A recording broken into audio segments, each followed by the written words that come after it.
Down in history as the greatest speaker of all time. Her tenure has been iconic, legendary, historic, and transformational. The incredible pieces of legislation that she has moved into law through her brilliance, her wisdom, and her incredible grasp of how to get things done for the American people is too numerous to list right now, but it includes the Affordable Care Act, the American Rescue Plan, the PACT Act to provide health care to our veterans, the CHIPS and Science Act that has brought domestic manufacturing jobs back to the United States of America, and of course the Inflation Reduction Act, which included the largest investment in combating the climate crisis in the history of the world. As a result of Nancy Pelosi's historic tenure, the nation is better off today than the one she found upon her arrival in 1987. It's been an honor and a privilege to be able to serve with her, work with her, be mentored by her, learn from her, and get things done for the American people alongside her historic tenure as Speaker. This is day 37 of the Trump Republican shutdown, and the position of House Democrats remains the same. We will not support a partisan Republican spending bill that continues to gut the health care of the American people.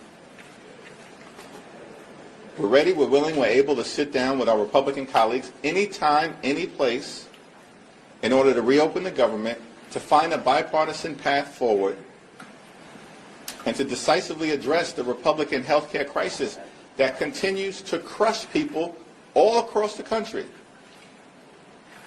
Tens of millions of Americans who are in the open enrollment period right now are seeing their premiums, co-pays, and deductibles skyrocket, in some cases, by $1,000 or $2,000 per month. That is unsustainable, particularly in this country right now, which is experiencing an affordability crisis. Life has gotten more expensive under Donald Trump and Republican policies. This is from a group of people led by Donald Trump who promised that costs were going to go down on day one. Costs haven't gone down in America. Costs are through the roof. Housing costs are up. Grocery costs are up. Child care costs are up. Electricity bills are skyrocketing.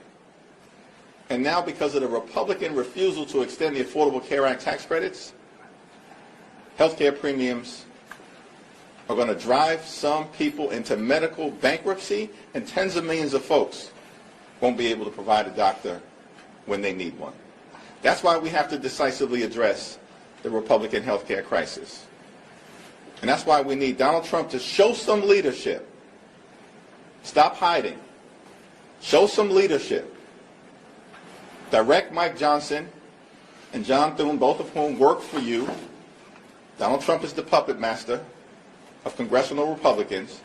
Show some leadership, direct them to sit down so we can authentically enter into a bipartisan negotiation and end this Republican madness now. Questions? Michael? It's weird. Leader Thune said this morning that the reason that Democrats won't agree to pass the CR that's on the Senate before the Senate right now is because House Democrats are pressuring Senate Democrats to continue to hold out for political reasons. What's your response to the suggestion that it's because of your caucus that Senate Democrats refuse to support the CR that's been voted down for?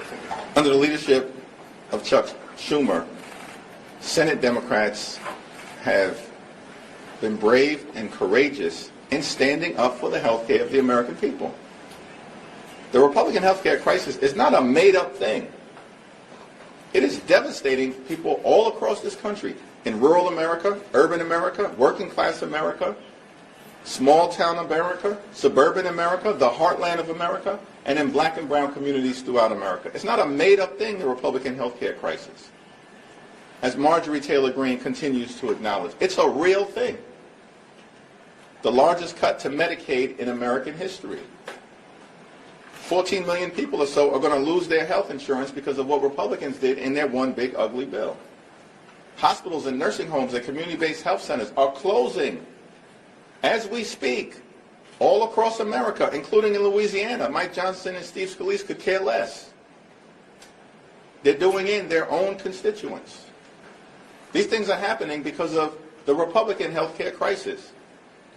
This country actually faces the largest cut to Medicare, $536 billion, in American history, unless Congress acts by the end of the year, because of what Republicans did in their one big ugly bill. And now, since Republicans refuse to extend the Affordable Care Act tax credits, tens of millions of Americans are seeing their health insurance premiums skyrocket, making seeing a doctor for themselves, their children, and their families unaffordable. At the same period of time, in these appropriations bills, Republicans are trying to gut the Centers for Disease Control and the National Institute of Health and undermine the ability of everyday Americans to actually receive vaccines. This Republican health care crisis is real. That's why House Democrats are standing up for the American people. It's not a partisan thing. It's a patriotic thing. That's why Senate Democrats are standing up for the American people. Not a partisan thing, a patriotic thing. We have to decisively address the Republican health care crisis. And John Thune is divorced from reality. I mean, it's a clown show over in the Senate. 14, 15 times you bring the same partisan Republican spending bill to the Senate floor, expecting a different result. That's the classic definition of legislative insanity. Doing the same thing over and over and over again, has no ability to actually negotiate in good faith. And this has gone on week after week after week. Mr. Leader, thank you. Good morning. I understand the Democrats' concerns about health care and the arguments that you've made about that. But do you think at some point with the crisis in the aviation industry, cutting off these flights, people concerned about air safety, air traffic controllers not getting paid, do you think that the air question will pivot some of your members and say, we have to open up the government because we're worried about people flying? We want to immediately reopen the government. We want to find a bipartisan path forward to enacting a spending agreement that actually meets the needs of the American people and actually drives down the high cost of living. What about what happened on Tuesday? Do Republicans not understand? They got wiped out all across America because they've made this country too expensive, and they failed to do anything about the affordability crisis. And as Democrats, our position is simple, and we're doing this for everybody.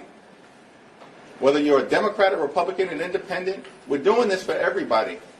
We have to lower the high cost of living in the United States of America. And we have an opportunity to try to do it with respect to health care. But the Republicans refuse to extend the Affordable Care Act tax credits. On the aviation safety issue, we need a full and complete briefing so we can understand from the administration what the current status is, what the impact of administration layoffs have been prior to the Trump Republican shutdown, because the administration has been going after the FAA since the beginning of their time in office, since January 20th. And we need to understand how we got to this moment, separate and apart from the Trump Republican shutdown. The problem is it's like impossible to have a congressional briefing with House Republicans on vacation. 6 consecutive weeks they've canceled votes. I mean, it causes you to answer or ask the question, is there such a thing as a 4-ring circus? Because it's a circus right now in the House, in the Senate, across the country with Republicans, and certainly at 1600 Pennsylvania Avenue. Mr. Leader, did the former Speaker notify you of her decision to retire, and does her retirement signal a shift in generational leadership for Democrats? Yes to the first question. To the second question, we are all proud to stand on the shoulders of Nancy D'Alessandro Pelosi. It's been a great honor for me to be able to serve with legendary members of Congress from the very beginning of my time in office. And that, of course, includes, right at the top of the list, Nancy D'Alessandro Pelosi, or John Lewis, or Charlie Rangel, Elijah Cummings, Eddie Bernice Johnson, John Dingell. We can go through the list. These are legendary members of Congress. And, of course, right at the top of that list is Speaker Emerita Nancy Pelosi. Speaker Johnson says he won't even guarantee a vote on the ACA issue. Can you react to that? Well, Mike Johnson has claimed over the last several weeks that Republicans are the party of health care. That's a joke. Why does this guy keep lying to the American people? Week after week after week, it's a new story. Because for several weeks, we were told that Republicans had a health care plan, and that Republicans had planned all along to address the Affordable Care Act issue, and the fact that these tax credits for working class Americans, middle class Americans, and everyday Americans are about to expire. And Republicans can't be bothered. This from a group of people who somehow found $40 billion to bail out their right-wing dictator friend in Argentina. $40 billion to put Argentina first. Not America first. Republicans have put Argentina first. And they can't find a dime to extend the Affordable Care Act tax credits. This is part of the reason why Republicans were rejected all across the country. Pummeled, shellacked, beaten down electorally all throughout America because they have failed to address the affordability crisis. And instead, everything that these Republicans do, including their one big ugly bill, is about providing massive tax breaks to their billionaire donors and subsidize the lifestyles of the rich and shameless.